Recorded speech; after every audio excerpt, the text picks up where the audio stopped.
Present మనం BJP party కార్యాలయం వద్ద ఉన్నాం. పైడి రాకేష్ రెడ్డి సార్ ఆర్మూర్ ఎమ్మెల్యే మనతో పాటు ఉన్నారు. మాట్లాడి చాలా విషయాలు తెలుసుకుందాం. సార్ చెప్పండి, ఈరోజు బీజేపీ ఎమ్మెల్యే రాజాసింగ్ రాజీనామాను ఎట్లా చూస్తారు? ఎందుకు అధ్యక్ష పదవి నామినేషన్ విషయంలో తనకు కొంత అసంతృప్తి కనబడింది, అందుకని నేను ఇక్కడ నుంచి వెళ్ళిపోయినా, నన్ను ఆ నామినేషన్ విషయంలో అడ్డుకున్నారంటూ తను ఆరోపించారు. ఏం చెప్తారు? అధ్యక్షుడి గురించి ఒకసారి ఈరోజు రాష్ట్రంలో తెలంగాణ రాష్ట్రంలో అత్యంత సీనియర్ నాయకుడు, రాష్ట్రం మీద మొత్తం అవగాహన ఉన్నాడు, పార్టీ మీద పట్టున్నాడు, కార్యకర్తల సన్నిహిత సంబంధాలు ఉన్న వ్యక్తి ఎవరు ఉన్నారంటే రామచంద్రరావు గారు.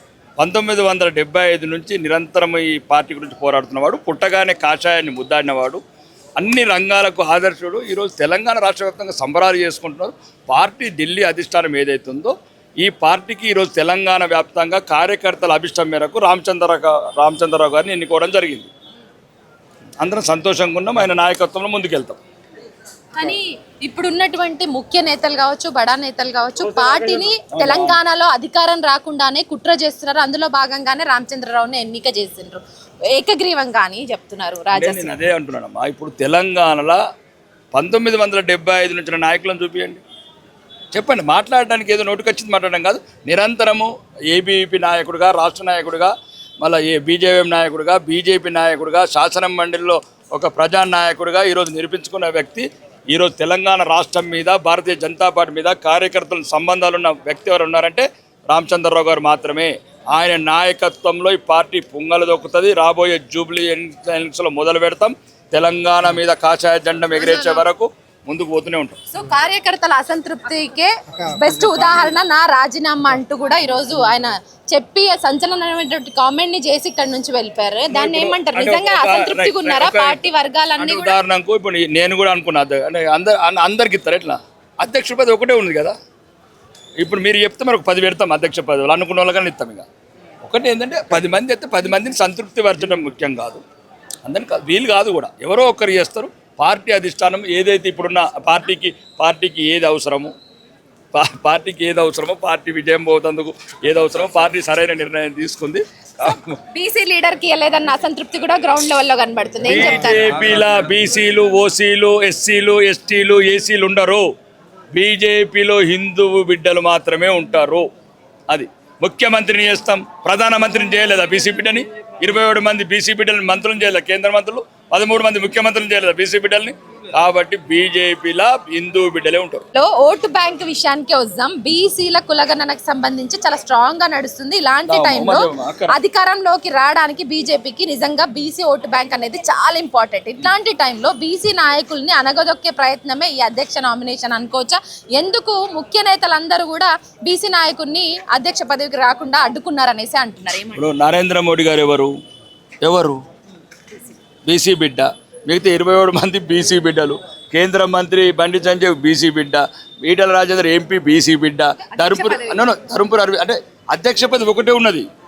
ఇప్పుడు అధ్యక్ష పదవి ఒకటే ఉన్నది, ప్రధానమంత్రి పదవి ఒకటే ఉన్నది. కాబట్టి ప్రధాన పదవి బీసీలకు ఇచ్చినాం. ఇక్కడ బీసీ ఓసీలు అనే కాదు, ముఖ్యంగా భారతీయ జనతా పార్టీకి హిందూ బిడ్డలని చూజ్ చేసుకుంటాం. ఫస్ట్ హిందువులు భావిస్తాం, దేశం మాదని భావిస్తాం. మిగతా పార్టీల సెక్యులర్ పార్టీ లాగా ఆలోచించాం మేము.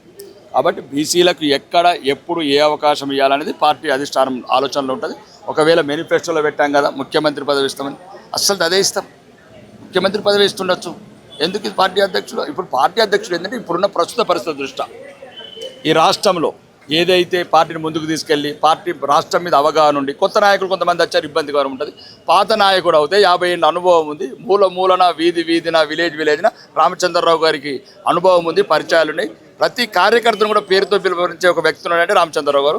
కాబట్టి రామచంద్రరావు గారు ఇప్పుడున్నటువంటి ఈటల రాజేందర్ కావచ్చు, బండి సంజయ్ కావచ్చు, డీకే అర్ణ కావచ్చు, ఎంపీ అరవింద్ కావచ్చు, వీళ్ళందరికీ కూడా కొంత చరిష్మా ఉన్న వ్యక్తులే. వీళ్ళందరిలో కూడా ఎవరికైనా ఇస్తే బాగుండని మీకు ఎప్పుడన్నా అనిపించిందా, లేదంటే ఇప్పుడు అధిష్టానం తీసుకున్నటువంటి నిర్ణయానికే కట్టుబడి ఉంటారు? ఇక్కడ ఒకటి గమనించాలండి మీరందరూ, ముఖ్యంగా ఈ పాయింట్ నోట్ చేసుకోండి. భారతీయ జనతా పార్టీలో చరిష్మాలు ఉన్నాయి, ధర్మం ఉంటుంది, కమలం ఉంటుంది. ఆ కమలమే కామారెడ్డిలు 2 ముఖ్యమంత్రులను ఓడగొట్టింది. కమలం ఒక్కటే ఈ భారతీయ జనతా పార్టీకి ఆయుష్ వస్తుంది, అధికారం ఇస్తుంది, మెజారిటీ హిందూ ప్రజల బతుకులు కాపాడుతుంది, భవిష్యత్తు కాపాడుతుంది, దేశాన్ని అభివృద్ధి పదంలో తీసుకొస్తుంది. ఒక మామూలు నాయకుడు కూడా 2 ముఖ్యమంత్రులను ఓడగొట్టిన చరిత్ర ఉందంటే భారతదేశ వ్యాప్తంగా కామారెడ్డిలో మాత్రమే ఉంది. కామారెడ్డిలో ఎవరైతే వెంకటరమణారెడ్డి ఉన్నాడో ఇద్దరు ముఖ్యమంత్రులు ఓడగొట్టాడు. అంటే కమలం కార్యకర్త. ఈ భారతీయ జనతా పార్టీలో చరిష్మాలు ఉన్నాయండి, కమలం ఒకటే చరిష్మా. ఇప్పుడు రాజాసింగ్ ఎమ్మెల్యే రాజీనామా చేయడం పార్టీకి ఏమన్నా కొంత మైనస్ అయ్యే అవకాశాలు ఏమన్నా ఉన్నాయంటారా? ఎందుకంటే 3 సార్లు ఎమ్మెల్యేగా విన్ అయ్యిండు, చాలా మంచి పేరుంది గ్రౌండ్ లెవెల్లో కూడా. సో ఆయననే అసంతృప్తిగా ఉన్న బడా నేతలు, ముఖ్య నేతలు అందరూ కూడా అధికారంలోకి రాకుండా తెలంగాణలో బీజేపీని అడ్డుకుంటున్నారు అన్న ఒక కమెంట్ చేసిరు కదా, దాన్ని ఎట్లా చూస్తారు సార్? తెలంగాణలో బీజేపీ అధికారాన్ని ఎవ్వరు ఆపలేరండి. ఇక అది ప్రజా హృదయంలో నిర్ణయం అయిపోయింది. ఎన్నికలు ఎప్పుడు వస్తాయా, కమలాన్ని ఎప్పుడు ముద్దాడదామని చూస్తున్నారు. ఎట్లయితే పార్లమెంట్ ఎన్నికలు కావచ్చు, మొన్న జరిగిన ఎమ్మెల్సీ ఎన్నికలు కావచ్చు, అన్ని ఎన్నికల్లో కమలాన్ని ముద్దాడుతున్నారు. రాజాసింగ్ అనేది ఒక ఇంట్లో కుటుంబంలో జరిగిన చిన్న అలక, టీ కప్పులో తుఫాన్. మా రాజా అన్నని, రాజాబాయ్ అన్నని మేము గుండెలలో పెట్టుకుంటాము. భారతీయ జనతా పార్టీ కార్యకర్తలకు ఒక ఆదర్శమైన స్ఫూర్తి, ఆ స్ఫూర్తిని నింపిన నాయకుడిని మేము నచ్చజెప్పుకుంటాము, కలుపుకుంటాము. ఆయన అర్హతకు తగ్గిన ఏదుందో అధిష్టానం దృష్టిలో దేశవ్యాప్తంగా ఏదైనా ఇంపార్టెంట్ రోల్ ఇస్తారు. బట్ ఇప్పుడు ఇక్కడ పార్టీ కార్యాలయానికి వచ్చినాక కూడా ఎంత బుజ్జగింపులు చేసిన బండి సంజయ్ కావచ్చు, కిషన్ రెడ్డికి నిన్న రాజీనామా లేఖని ఇచ్చేసిన ఆయన స్పీకర్కి ఇచ్చేసేయాలి అనేసి చెప్పుకొచ్చిండ్రు. అట్లాగే ఇక్కడ బండి సంజయ్ గారు కూడా కొంత ఆయనని బుజ్జగించే ప్రయత్నం చేసినప్పటికీ కూడా ఆయన నిర్ణయంలో మార్పు లేదంటే ఇక్కడ నుంచి వెళ్ళిపోయాడు. నిర్ణయించుకోవాలా, అందరినీ అధ్యక్షులను చేయలేము, ఎవరినో ఒకరిని చేస్తాం. నాకు కూడా అలక ఉంది, ఏం చేయాలా? కానీ ఒకటే అధ్యక్ష పదవి ఉన్నది కాబట్టి ఒకరికి ఇస్తారు. మనం పార్టీలో సీనియర్లను గౌరవించాలా. నేనైనా, రాజాసింగ్ అయినా, ఎవరైనా, రామచంద్రరావు గారు మా అందరికన్నా సీనియర్ నాయకుడు, పార్టీలో అందరికన్నా భారతీయ జనతా పార్టీ లేకముందు నుంచి ఏబీపీలో పనిచేస్తున్న నాయకుడు. ఇప్పుడు అందరూ గౌరవించాలా, ఆమోదించాలా. ఆయన నాయకత్వంలో ముందుకెళ్తాం. రాజాసింగ్ అట్లా చిన్న చిన్న అనుకుంటే సర్ది చెప్పుకుంటాం.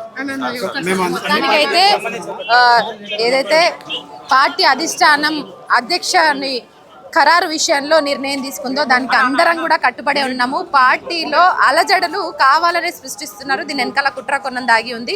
సో మొత్తానికైతే రామచంద్రరావుని ఏకగ్రీవంగా ఎన్నుకోవడం మాకందరికీ సమంజసమే. ఆయన పార్టీని గత కొన్నేళ్లుగా కూడా పార్టీ పరంగా పార్టీ కోసమే కష్టపడుతున్నటువంటి మనిషి కాబట్టి ఆయనని అధిష్టానం ఎంచుకుంది. దానికి అందరం కూడా సానుకూలంగానే స్పందిస్తున్నాం, అందరం కూడా సంతృప్తిగానే ఉన్నామంటూ. ఇక్కడ బీసీలు, ఓసీలు, ఎస్సీలు, ఎస్టీలు ఇట్లాంటివి ఏమి ఉండదు బీజేపీ పార్టీలో. కంప్లీట్గా హిందువులకు సంబంధించిన పార్టీ అనేసి చెప్పకనే చెప్తున్నారు పైడి రాకేష్ రెడ్డి గారు. సో నామినేషన్ విషయంలో కావచ్చు, లేదంటే అధ్యక్ష పదవిని ఖరారు చేసేటువంటి విషయంలో కావచ్చు, అధిష్టానం ఏదైతే నిర్ణయం తీసుకుందో దానికి మేము ముఖ్య నేతలతో పాటు కార్యకర్తలు అందరూ కూడా సంతృప్తిగానే ఉన్నారంటూ కూడా చెప్తున్నారు. కెమెరా పర్సన్ రాజేష్తో హరిత, న్యూస్ లైన్ తెలుగు.